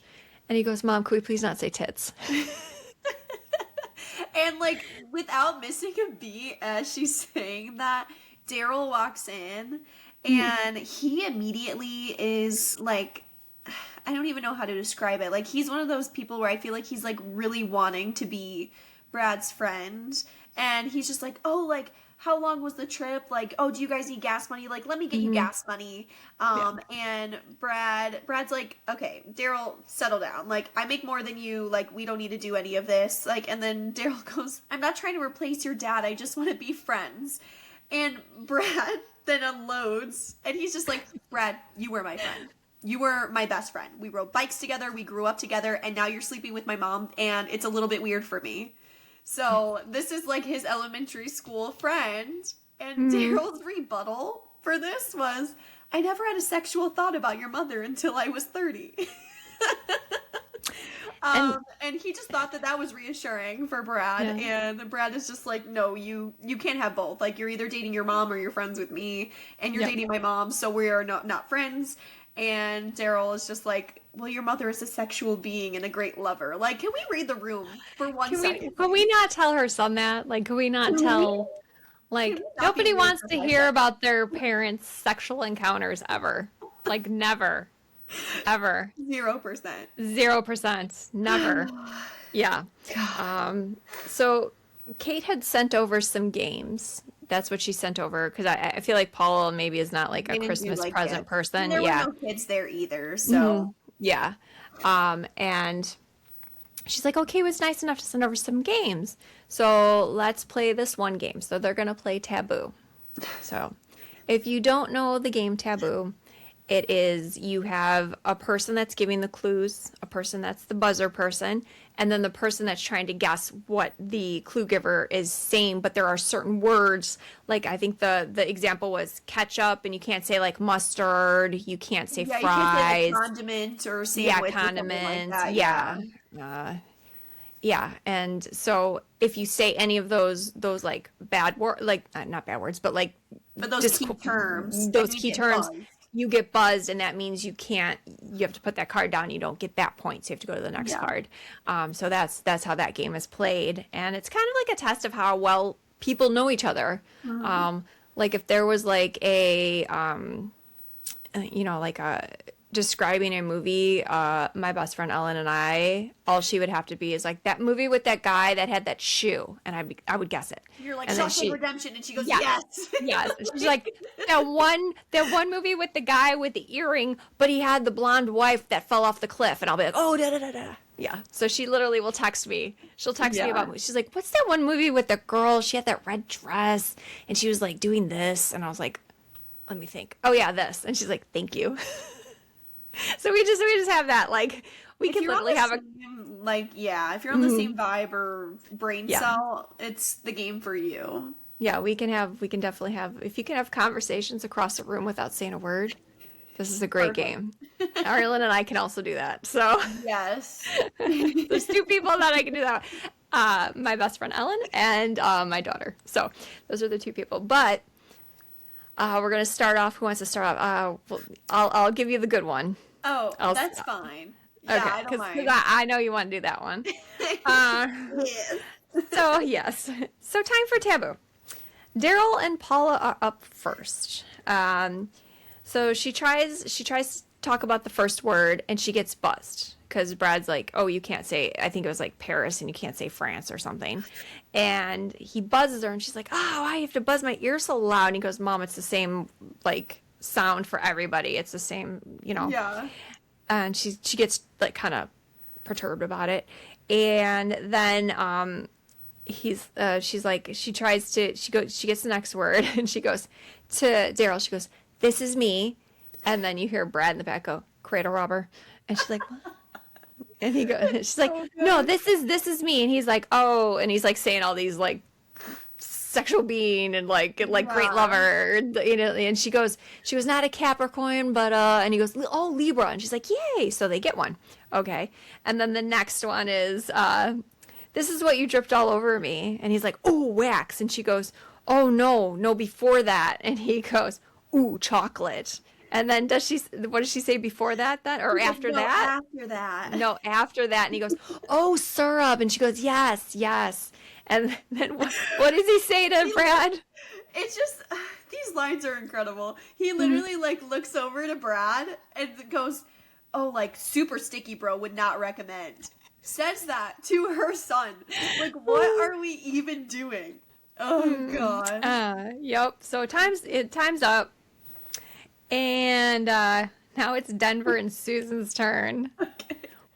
So this might be the best clip in cinematic history that there has ever been in a comedy movie. So, and it's just, I just love it so much. Like, my boyfriend was playing Taboo with his parents and like all of his family members over Christmas as well. And then he just kept sending me memes of this exact moment. Because we quote this all of the time. So it's Denver and Susan's turn, and they have incredible chemistry. And as they're about to get ready to start playing, Denver is just demolishing this takeout bin of chicken wings. And it's like aggressive. Like he is like ripping it off the bone and like he's chewing with his mouth open. Like he is just going ham.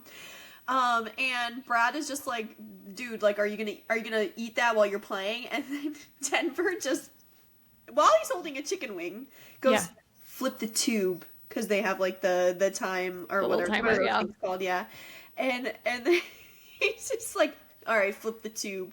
So they get ready, and Susan is the one that's reading out the cards. So Susan, I'm just gonna list them all because I love them. Just say the whole thing. Just do the whole scene.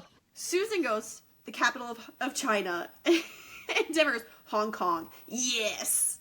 Things next to our bed on the nightstand. A sock. Yes. Like, they are just going ham. I helped you come up with this when you were drunk and you came home from the bar last Thursday night. Alibi. Yes. The thing I'm not allowed to wear at Supercross miniskirt. Or, I'm sorry. The thing I'm not allowed to wear at Supercross. Miniskirt. Yes. Me and you dry humping on the beach. Screensaver. Yes. Baby, this game is so easy. Like, and he's eating wings as this is happening still. Yeah, and sometimes he'll stop eating for a second. He'll be like to think about it. And they'll be like, alibi. Yeah. It's, yes. The only man I'm allowed to cheat on you with, John Grisham. Yes. Like, what? Mexican dude. Ricardo Montalban. Yes. Time. And when Brad says time, then they're like, they high five, and then they just like start making out. Like Yes. they're just like aggressively, as he has like the wing sauce all over Yes. his face. Mm-hmm. Yeah. Yeah. And they got 7 right. Yeah, that's They killed pretty it. impressive, Yeah. actually. That was incredible. Yes. And it's just there's You need to watch that scene on YouTube. Like, if you have no idea what we're talking about right now, you need to just look up Four Christmases Taboo, and it is iconic. Like, it's just so Yes. good. I did not do that justice, but it's just so funny. yeah. It's just they're because the game tests like how well you know your partner. Mm-hmm. Just the way they know they're They're you know obviously wavelength.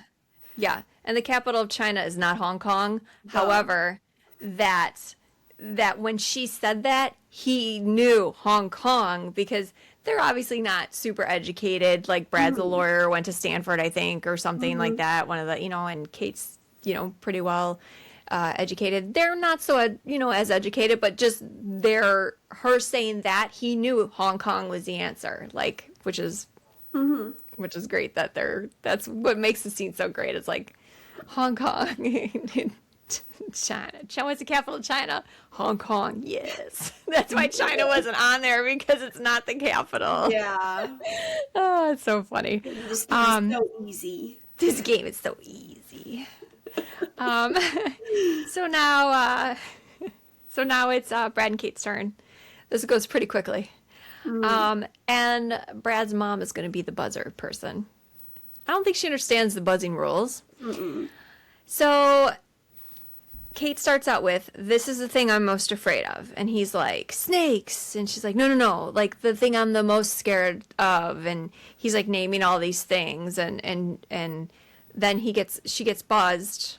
Paula buzzes her and can't say this or whatever. And she goes, "It's spiders, Brad, spiders." And okay, so all right, let's go to the next one. That Brad they guess, is this the peekaboo one? She's like, "Oh, Yeah. This is what my friends used to call me in college. That one time I went to, I jumped on a bar. I'd lost a lot of weight, and my stuff was falling out. stuff was falling out. They called me, and he's saying all this stuff, and the mom keeps buzzing him. Like, he's like, "Stop buzzing me, Mom. I can say the words. She's the one that can't say the words." And she's like, and she buzzes them again for like to say not to buzz her. And she's like, "Peekaboo, Brad, peekaboo." And he's like, okay, next one. And then the last one is what's Kebab. Oh, it's kebab, but she's like, "This is like you make or you grill or something like that." And then he's like, his mom buzzes and he's like, "Shh, Mom." And she buzzes, can't say shh. And then she keeps doing it. And then Brad looks and Kate goes, "Kebab." And he goes, "Mom, you can't say shish, shish, shish, shish kebab." Yeah, and like he's like, they're like, frustrating. so, and she's like, and he goes, "She buzzes me and I shut down." Typical man answer. Yeah, so that's what the problem. That's what the problem is. Oh, I just messed up my hair. Yeah, so they leave. And then in the car, Brad thinks she goes, "I gotta tell you something, Brad." And he thinks she's gonna apologize about the game because the game is just so important. She has to apologize about it apparently. Instead, Kate tells Brad that she took the pregnancy test. Oh, let me fix my hair here. It's bothering me. I shut down. My hair looks like crap. I shut down. And he goes, "Did you pull the goalie? You were supposed to tell me if you pulled the goalie." Like, oh, and she's like, "No, I didn't pull the goalie. I was just late. And I took a pregnancy test just to see. Don't worry, it came out negative." And, she's like, she goes, "But I was rethinking, like, maybe I do want to get married. Maybe I do want to have kids. Like, that might be something I want in the future, And Brad's, of course, like, no, we don't want that at all. We don't, like, he's just, like, basically, like, no, that's stupid, no. And, so Brad, they're not on the same page. She's like, "Okay, so I guess we're not on the same page. He doesn't want that." And then they drive up to her dad's house and she tells him that he doesn't have to come in. And she says, "I don't want to pretend we are something that we are not." So, Lauren Or Lauren. Oh, I call her Lauren. Oh my God. It's because this means war. She's Lauren. I've been drinking wine. No, it's this incredible movie, This Means War, with Reese Witherspoon and Tom Hardy and And Chris Chris Pine. Pine. I was gonna say, yeah, her name is Yeah, Lauren. sorry, Lauren. Name is Lauren. So Kate just gets out of the car, and he says, "You're overreacting. Please don't tell a female she's overreacting." Yeah, what are ever." we doing? I'm looking around, like trying to see who you're talking to because I know it's not me. Like, who says that yeah. you're overreacting? Them's fighting words, buddy. Right, they've been out for 4 years. You should know better than Yeah. that. And she says, "I'm not overreacting," very calmly. "I'm not overreacting. I get it. I changed the rules, and if you don't want to change with me, then I understand. I just can't do this anymore." And she leaves. Brad leaves. She goes into the house, and Cassie comes running. And now it's like a whole different vibe at Dad's house. Like everybody's. It's not a cougar den. You know, everybody Everybody's seems. getting along. There's gifts under the tree. Yeah, Cassie's very excited. She wants to show Kate her presents that she got from Grandpa. She's so excited. Courtney's like, "Hey, how are you? Where's Brad?" And she's like, "I don't want to talk about it right now." You know, and she's like, "Cassie, why don't you go to the other room and show or thank Grandpa for all your gifts?" And she's like, "Well, I don't really want to talk about it." She's like, "You don't have to talk about it." And then she looks over and she sees like her mom, Pastor Phil, the dad's actually sitting next to the mom, and then the dad's girlfriend's on the other side of the couch, and I think it's Courtney's husband, Yeah. and I don't think there's anybody else. And she's like, "When did that happen? When did Mom and Dad start talking?" And Courtney says, "When Cassie turned 1, they decided to like get together and, you know, put their differences aside." And Kate's like, that's awesome. Like, that's really great to see them. And she's like, "I just need some time." And Courtney's like, "You should try internet dating, like, immediately. Like, I can get you on the site. You know, that's how so-and-so met their Yeah. husband. He doesn't have a job yet, but he's working on it." Like, just she's like, I just need a hot minute. So, yeah.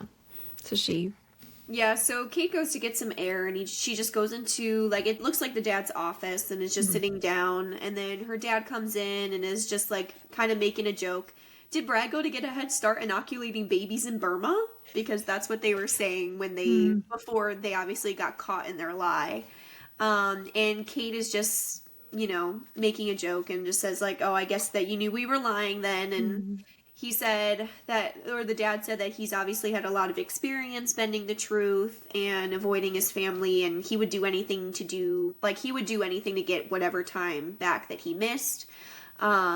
And she was just like, "Well, I would too," because he can obviously tell that there's some discrepancy going on between between her and Brad. So, he just said, like, "Took me a lot of years and divorces to learn what that nothing beats being honest," and which I feel like made Kate feel a little bit better, right? That she was honest, and so was he, but now we're not sure if we're on the same page because I don't know if that's what he wanted to hear. yeah, she says they both were. She feels that Brad was honest, she was honest, but it just was not what she wanted to hear. But I mean, that's okay because Brad was honest about what he wanted, and if it's not the same thing, then Gotta move on. it's okay to not want the same things and just move on, you know. And then we cut to Brad. Brad's driving back to his dad's house, and it's dark now, and he goes and knocks on the door, and his dad is sitting on the Porch. kind of in the dark, and he's like, "What the hell you want? You forget your tampons?" And he's like, "Where's Tiny?" And he says, "She's not with me. She wants to get serious. She wanted to get serious." And I said, "No." And he said, "Are you shitting me? That's my boy. Your mind and your spirit are strong like me. Let's go have a drink." Yeah, so Howard is really excited for Brad. And then it just cuts to Brad in his childhood room and everything. Like, his mitt says Orlando on it. And, like, he has an award that says, like, Orlando.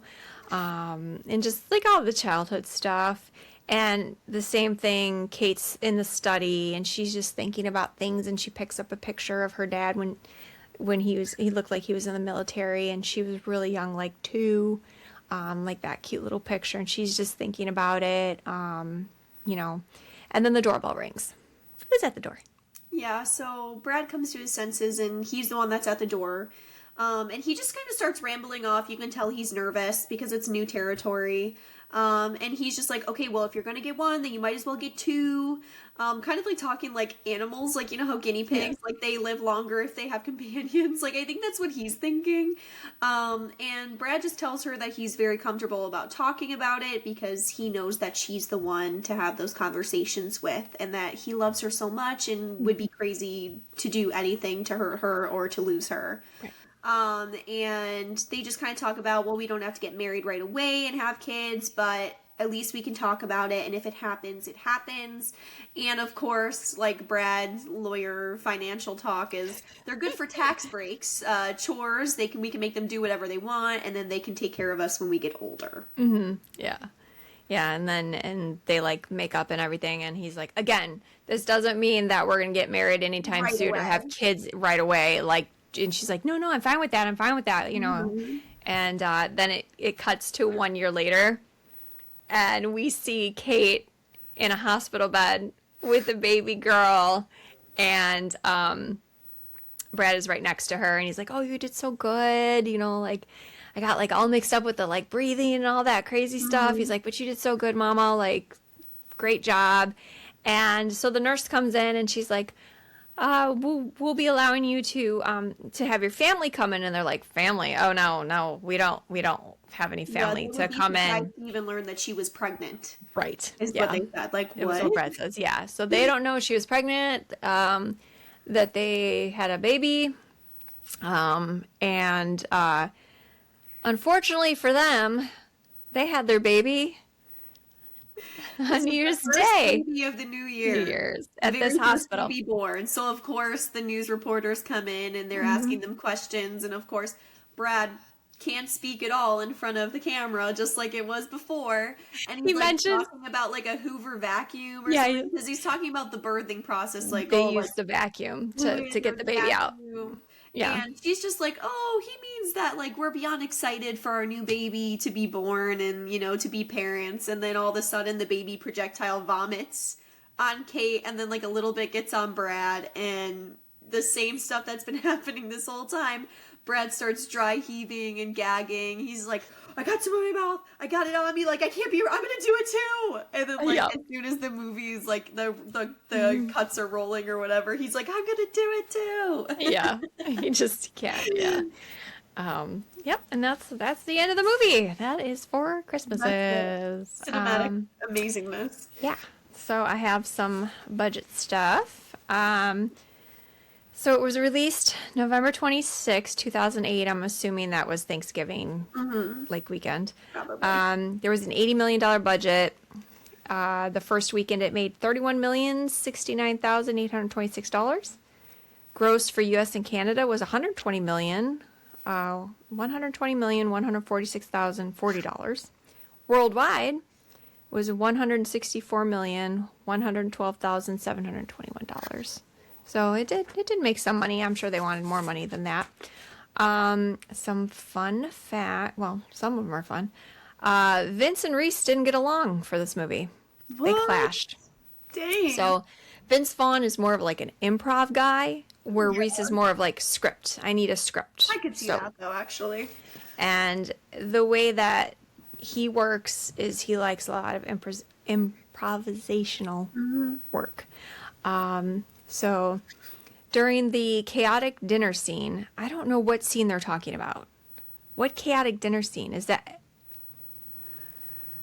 I don't remember which one had a chaotic. Maybe, I don't know. But anyways, during that scene, Reese was accidentally hit in the face with a ceramic plate. She had 5 stitches, and they had to delay filming for 3 days. Whoa.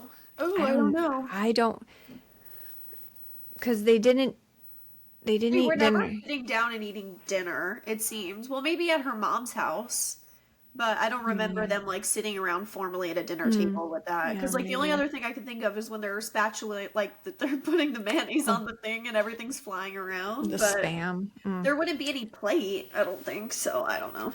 So many of the key scenes, especially the dialogue heavy scenes, relied on heavy improv, fitting Vaughn style.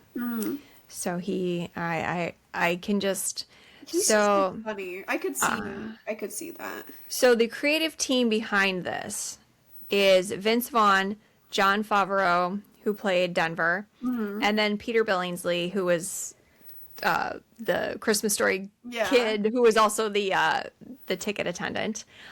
They've been friends for a long time, and the way they work is they like the improv thing. So I feel like anything that went between Denver, the character of Denver, and the character of Brad was all improvised. I guarantee it. 100%. And Tim McGraw's just out there just having the grand old time that he's having. Yeah. And I feel that, like, Katie Mixon's reactions in the Taboo game, not the answers, because those obviously had to be scripted. Yeah. Yeah. Maybe, So easy. you know what, maybe it wasn't scripted. Maybe he just made Maybe that, it's like, all they were random making that stuff up, which, good for Katie Mixon, man. Like, She's hilarious. you and me though. I jaw humping love on the her. beach. Screensaver. Like, if they were able to improv that is amazing. Like, I am very, like, wow, in awe if they did that. But I don't know if that was so a lot of that was and due to the rumored feud, Vince Vaughn didn't do much press for the movie, which is very important to do press, because there's Yeah. been movies that did no press and I totally forgot, then they'll show up on HBO and I'm like, when did that come out? Like, I never even seen, like, and then there's Yeah. stuff that it's constant, like commercials and talking about a movie. It's like shoved down your throat, and you remember when that one comes out. Yeah. Let's see. So some casting considerations. This was all like I Google searched it, and like the AI thing came up, so that's where this is coming from, and Okay. IMDb. Not my favorite website. They didn't Yeah. have anything on that. Maybe they did, but it didn't pop up. So Will Smith was considered for Brad. Okay.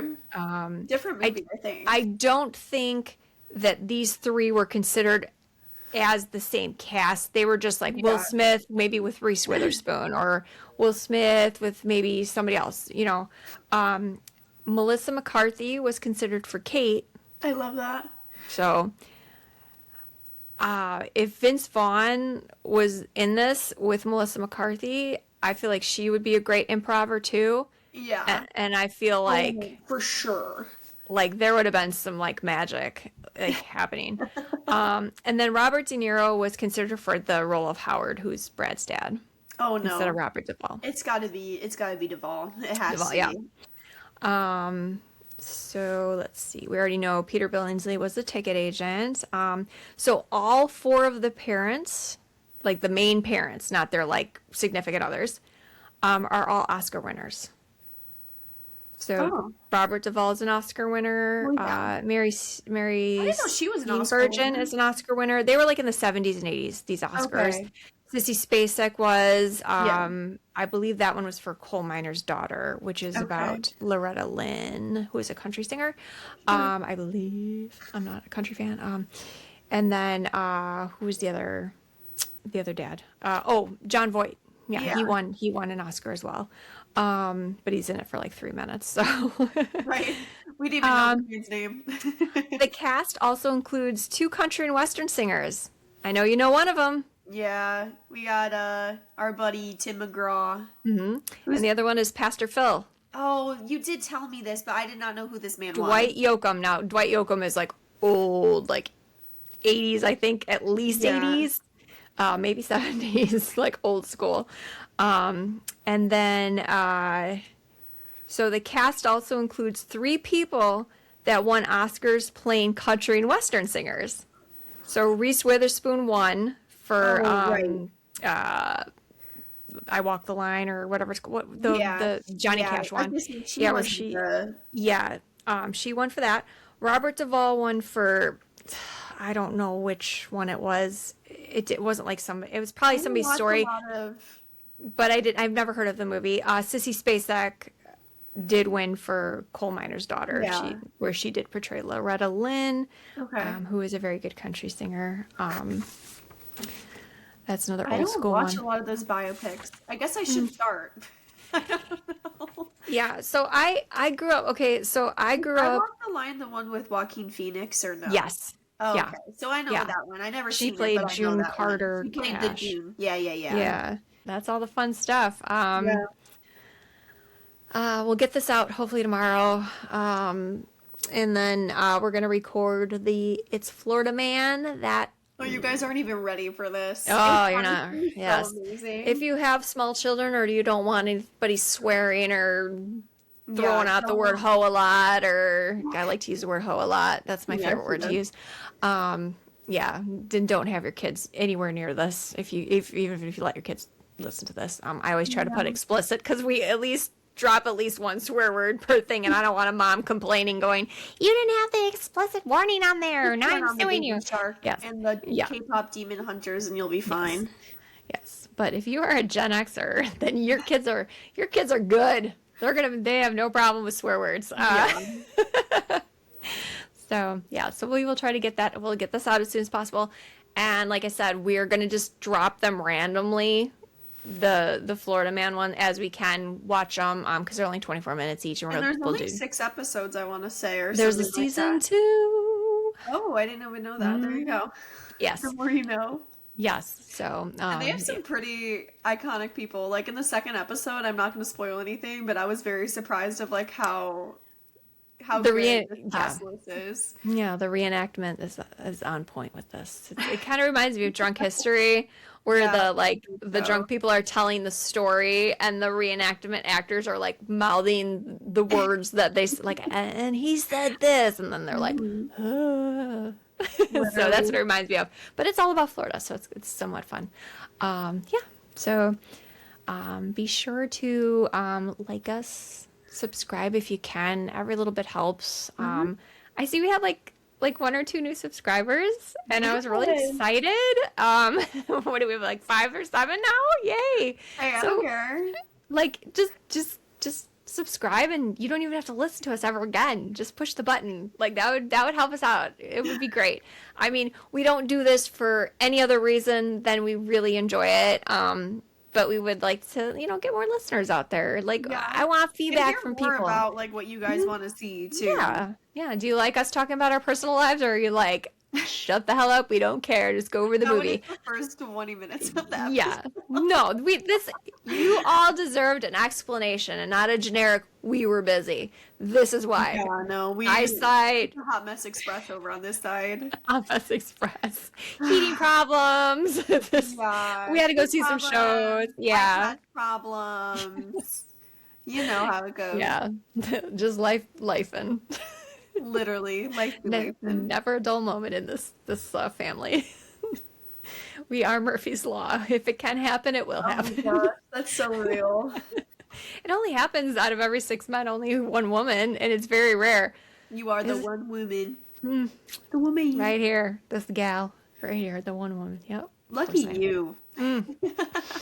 Yep. Yeah. No, these horses are trained to follow each other and be great. Oh no. Oh, we never seen a horse just take off and you had to jump off of it. Yeah, that's great. Awesome. You have a concussion now. Awesome. It never happens. It never happens. That's a story for another day. Trauma dumping. Anyway. There's somebody that knows that story. Ellen, you know that story. Ellen's shaking her head right now. She's going, I'm the one that sold you the gift certificate to go enjoy this stuff, and you picked the horse right. Oh my god. Oh, great stuff. All right. People have already shut this off by now. Yeah, they're like, girl, you need to relax. Screw these hoes, we're done.